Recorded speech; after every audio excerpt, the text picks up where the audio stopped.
Again, hello. Welcome to Hatty Waiver Guru. Getting ready to go into week 7. So I hope you're doing well. Hope you've been picking up some of the picks. Some of them have really been performing well.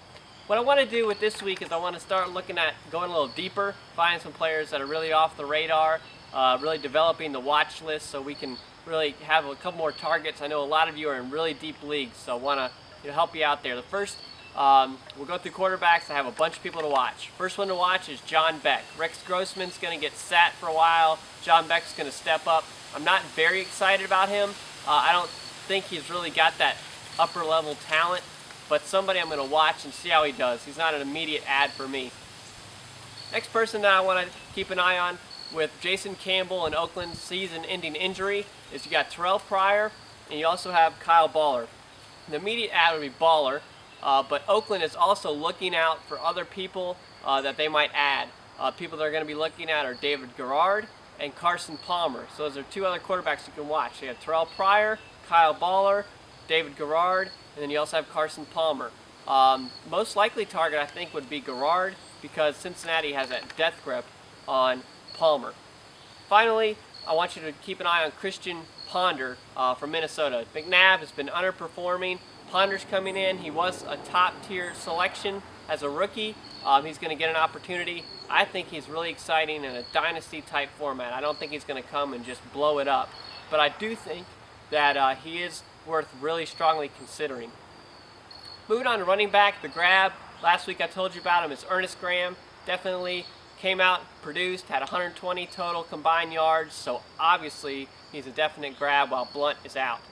Moving on to watch, you need to watch Maurice Morris in Detroit. With Javad Best, he had another concussion. He's getting a couple of these, so after you get so many concussions, you tend to get benched just so he can recuperate. Maurice Morris would get the load there. Also watch Marion Barber. If you're in a TD-only league, Forte has just been a workhorse, and he just can't keep up that pace. So Barber's getting in there, he's getting some opportunities, and the ones he's getting is the goal line opportunities, and that's what you really got to watch. So in TD-only leagues, Marion Barber is very interesting.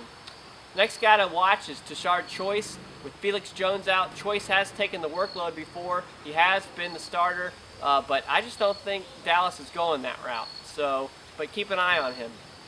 Your spot starters, the first one out of Dallas is going to be DeMarco Murray. He's going to be the guy you want to pick up. I think he's going to get the lion's share. I think the Cowboys really want to invest some time into him, developing him, and he'd be the guy I'd be looking to pick up. And even in dynasty leagues, he's pretty exciting. Next is Montero Hardesty. Hardesty is going to get some more work. Hillis, I think they're trying to trade him. He's got contract issues. There's a lot of issues going on there. And if you're a Hillis owner, try and get a good trade out of him. I was able to get a good trade from Hillis. I got Ahmad Bradshaw in return, and Bradshaw threw it up. So you really need to start thinking about these guys that you want to sell high on. Hillis is someone you want to try and unload right now.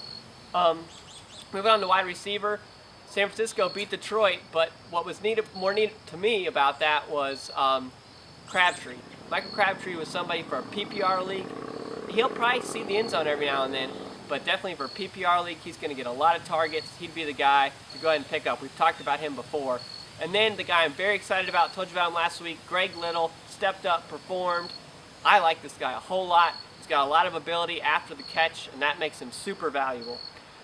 Moving on to watch, there's a lot of injuries in Buffalo. David Nelson, be someone to keep an eye on. You know, in an emergency situation, if you need him, you can go ahead and put him in there. Next guy to watch is Jerome Simpson. Had a good week. I think it's because they were going up against Indy defense and he was burning that corner just time and time again. I don't think Simpson can do that time and time again. So someone I'm watching, but I don't have a lot of faith in that.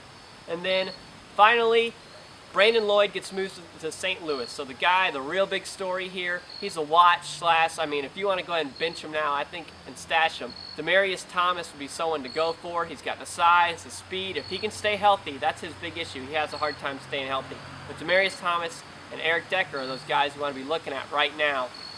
Decker for an immediate, if you need someone right now. Demaryius Thomas, a longer-term view there, but that's an interesting guy. And then finally, your spot starter, if you need someone this week, I would go Damian Williams. In Tennessee, he's showing flashes of like, wow, this kid can play. He's young, he's got the ability. And, you know, Nate Washington, we've talked about him before. Damian Williams, very interesting.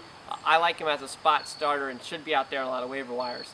Tight end, the guy to grab right now is Fred Davis, and the reason is Cooley is out. You got John Beck in, and when you got a younger quarterback or nervous quarterback, they tend to dump it off, and he'll probably be dumping it off a lot to Fred Davis, so that would be somebody definitely to grab. And finally, your spot starter is Jake Ballard, and New York, as he gets a lot of targets, great for PPR leagues. If you're really hurting that tight end, Ballard's the pickup. I had to use him this last week in a PPR league. He performed for me, so Ballard would be the guy to look towards if you need a tight end. I wouldn't expect a lot of touchdowns from him, though. That's it for Week 7. If you have questions, go to the Facebook page. I answer questions there. So it's facebook.com/Hatty Waiver Wire Guru. Put up your questions. I'll get to them the best I can and answer them for you. And then, if you need some weekly rankings to help you set your lineups, go to HattyWaiverWireGuru.com. I've got rankings for all the players. And then finally, if you've got an iPad or iPhone and want it on your iPhone, I've got an app. It's called 2011 Fantasy Football Weekly Rankings. And go ahead and support that. It's only 99 cents. That's it. Good luck in Week 7. Let's make it through these bye weeks.